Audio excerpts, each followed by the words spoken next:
Welcome to Doctor Student channel. Today we are going to talk about pathogenesis of diarrhea. Number one is osmotic diarrhea.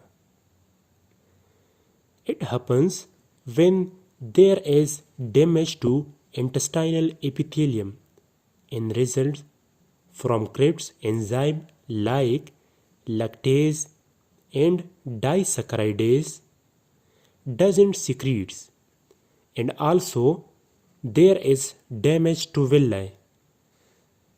So finally, food won't absorb, especially carbohydrates, and salt will stay in the lumen of intestine. Then osmotic pressure will increase in lumen, and water comes to lumen due to high osmotic pressure, and then diarrhea occurs. In 50% of cases, rotavirus is involved, which brings disaccharidase enzyme deficiency for a short time. Properties of osmotic diarrhea: loose stool will be less than secretory diarrhea. No food, no diarrhea. No WBC in stool.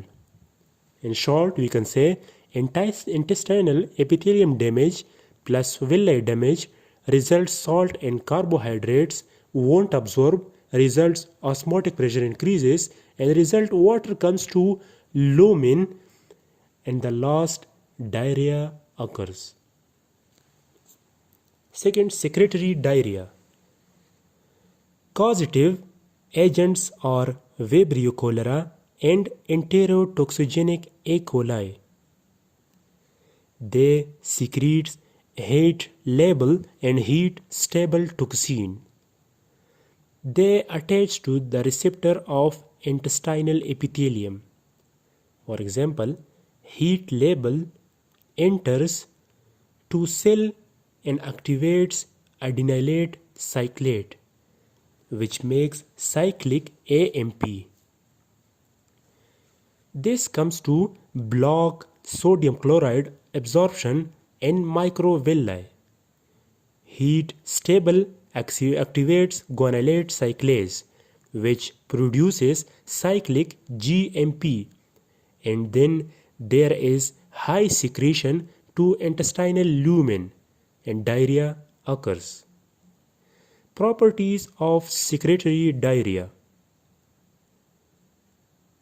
watery diarrhea, no food still diarrhea, no WBC in stool. In short, we can say heat labile and heat stable. Heat labile adenylate cyclase, then cyclic AMP, then sodium chloride absorption won't be there. In heat stable guanylate cyclase, then activate cyclic GMP. They both comes to high secretion to lumen and causes diarrhea. Third type is invasive diarrhea, which is called dysentery, caused by Salmonella enteroinvasive E. coli, Shigella, Campylobacter jejuni. They produce mucosal inflammation of intestine, damages to intestine, ulcers, small abscesses, and necrosis of intestine. Finally, there will be malabsorption and increase in movement of intestine. Properties of invasive diarrhea: fever with dysentery, blood and mucus in stool, WBC in stool. In short, we can say inflammation and damage to intestine, then malabsorption and increased movement, then cause bloody diarrhea. Fourth one is increased motility and mobility disorders due to decreased movement of intestine, bacteria's overgrowth, and after movement increases and diarrhea occurs, like in irritable bowel syndrome. Thanks.